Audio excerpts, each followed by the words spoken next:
Martes, 18º día del mes de marzo, año 2025, en clave geoestratégica y 3 puntos de alta atención.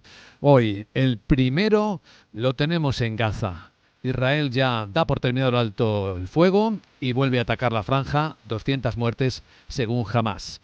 El segundo en una conversación telefónica entre Trump y Putin. Ahora contamos detalles de cómo se está preparando. El tercero, Alemania, con el voto histórico en el Bundestag para elevar el techo de deuda y rearmar al país. La primera vez que se plantea esto en su constitución y después de la Segunda Guerra Mundial. Mientras que en clave económica, a la situación tensa de los mercados, sumamos el brillo que trae esta mañana el mercado asiático, con dos gigantes tecnológicos haciendo dos auténticas exhibiciones. Por una parte, la inteligencia artificial de Baidu, el competidor de Google, que muestra avances en su modelo Ernie, un competidor directo del Gemini de Google.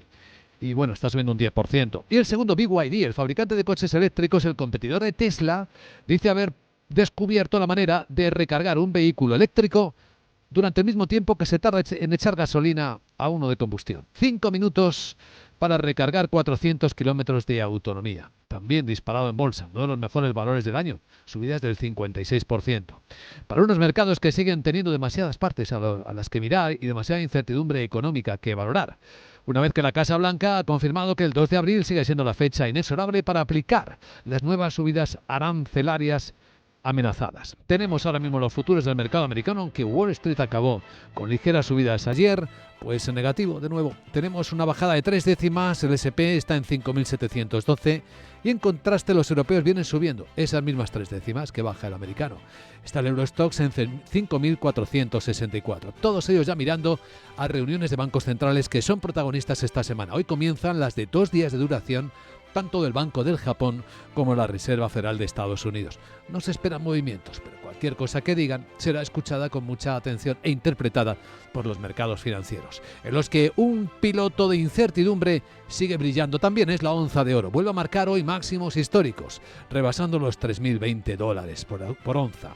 Hoy en el tiempo de análisis de inteligencia económica va a estar con nosotros Aida Caldera Sánchez, jefa de la división del Departamento de Economía de la OCDE. Hablaremos con ella de realidades, diagnósticos y perspectivas. Y tras ella, en la gran tertulia de la economía, hoy nos va a acompañar conectado desde Hong Kong Rubén García Quismondo, socio director de Quabol Abogados y Economistas, Rafael Ramiro, profesor de gestión empresarial de ICADE, e Isabel Aguilera, consultora empresarial. Iremos viendo qué conocemos hasta ese momento y hasta que abran los mercados de estos grandes temas. Sí que se sabe que en la conversación entre Trump y Putin pues va a haber términos de negociación, una vez que Rusia ha transmitido no solo sus aspiraciones territoriales, territorio de Ucrania, también quiere quedarse con la central nuclear más grande de Europa, la central de Zaporilla, según ha confirmado la portavoz de la Casa Blanca, Caroline Leavitt. There's a power plant that is on the border of Russia and Ukraine. Dice que hay una central eléctrica que está en la frontera de Rusia y Ucrania que estaba en discusión con los ucranianos y el presidente lo va a abordar en su llamada con Putin. Mientras Volodymyr Zelensky, el presidente ucraniano, sigue hablando con los líderes europeos. Dice que ha ido bien la conversación con el presidente francés Emmanuel Macron. Dice que ha coordinado con él sus posiciones tanto antes de la conversación entre el presidente Trump y Putin como antes de las próximas reuniones en Europa. Dice que quiere agradecer a Emmanuel y a toda la nación francesa su apoyo. Mientras que en Alemania ya ven cómo viene de caliente el día, con el principal periódico alemán acusando a Merz de mentiroso, a punto de aprobar, en acuerdo con la oposición, ese cambio histórico en la Constitución y más objetivos, insiste Merz. Una mayor competitividad, un mayor rendimiento económico, hacia una mejor estructura del mercado laboral. Solo mencionaré aquí la palabra clave renta ciudadana. Hay que ir a una verdadera corrección de la política migratoria y luego, con vistas al presupuesto, hacia una gestión extremadamente económica.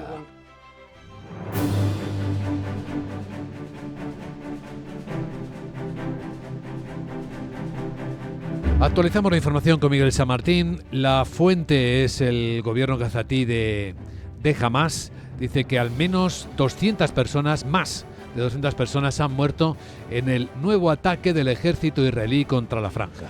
Y prácticamente la mitad de los fallecidos en la zona sur del enclave. Además de los bombardeos aéreos, han registrado fuego de tanques en esa misma zona. Entre los muertos estaría el subdirector del Ministerio del Interior de Hamás, aunque todavía no se ha recibido la confirmación. La Casa Blanca sí asegura que Israel le consultó antes de reanudar los ataques en la franja, lo que supone la ruptura de la tregua con el grupo islamista que comenzó el 19 de enero.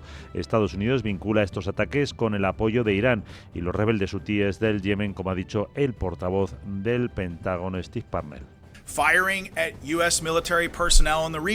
Disparar a personal militar estadounidense en la región y disparar a nuestros barcos o a nuestros drones y poner vidas estadounidenses en peligro no es una buena manera de acabar con este conflicto.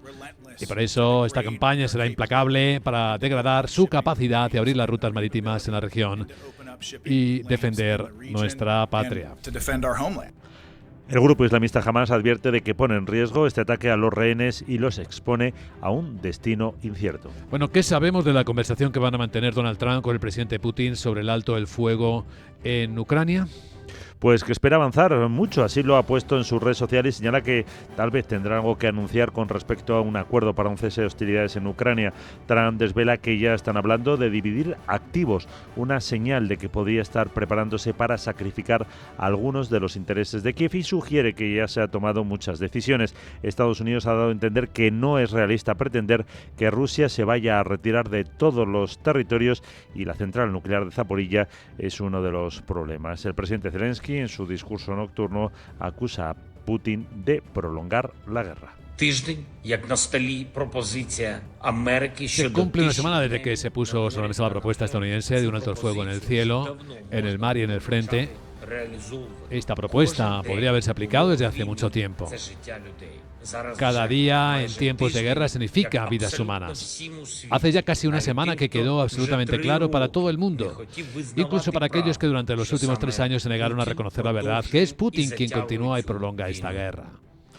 Putin quiere que las fuerzas ucranianas en la región rusa de Kursk se rindan, además de otras concesiones sobre el futuro de Ucrania. 2 apuntes más. El ministro de Economía norcoreano llega hoy a Rusia con una amplia delegación para trabajar en el fortalecimiento de la cooperación bilateral, y Trump, que también ha escrito en su red social que el presidente chino Xi Jinping viajará a Washington en un futuro próximo. En paralelo, la alta representante de la Unión Europea para la política exterior, Kaja Kallas, se va a reunir hoy en Londres con los ministros de Defensa y Exteriores. Van a abordar nuevas formas de elevar la presión sobre Rusia. El Reino Unido informa de que esas conversaciones forman parte de la nueva era de relaciones con la Unión y que tienen el objetivo de coordinar la cooperación sobre Ucrania. Tratarán los esfuerzos para elevar las medidas económicas contra Rusia y para asegurarse de que Moscú paga por el daño que ha hecho. El Reino Unido y la Unión colaboran ya en sanciones o en adiestrar a unos 120.000 militares ucranianos. También el presidente francés Emmanuel Macron urge a Rusia a aceptar un alto el fuego y a que los aliados de Kiev presenten un plan de paz con garantías para Ucrania y para toda Europa. Por cierto, que el comisario de Energía, Dan Jorgensen, anuncia un plan para abandonar definitivamente las importaciones de hidrocarburos rusos. De hecho, afirma que si dependiera de él ya no llegaría al mercado comunitario ni una sola molécula de gas de Vladimir Putin. Y dice que se ha pasado del 45% del gas ruso al 13%, pero que sigue siendo demasiado, ya que equivale desde el inicio de la guerra al coste de 2.400 cazas de combate F-16 completamente nuevos, más de 200.000 millones de euros.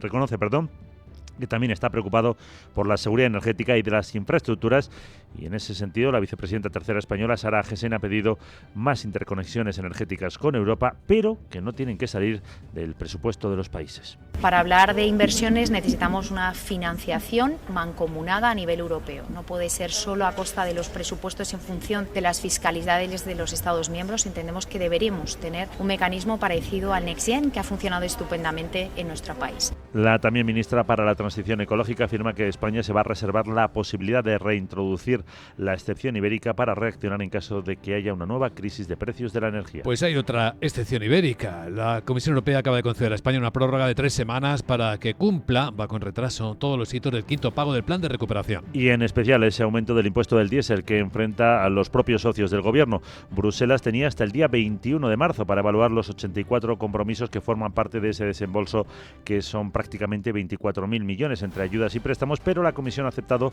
la petición española de prorrogarlo. Según el Ministerio de Economía, la nueva fecha sería el 11 de abril y han explicado que este tipo de prórrogas entran dentro de la práctica habitual durante los procesos de evaluación. La reforma para elevar el impuesto del diésel solo la apoya Podemos y sí se saca adelante también, junto con ello, el gravamen permanente para las energéticas, medida que ha decaído ya en el Congreso por el rechazo, entre otros, de sus socios Junts y PNV. Y un asunto más del lado primario, del sector primario de la economía. El presidente de Asaja, Pedro Barato, pide al gobierno que trabaje para evitar que la agricultura sea moneda de cambio con los aranceles. Y ha recordado que ya hace años se produjo una fuerte subida de aranceles de Estados Unidos por culpa del conflicto entre Boeing y Airbus. ¿Que quién lo pagó? Pues el aceite de oliva y la aceituna de mesa negra española.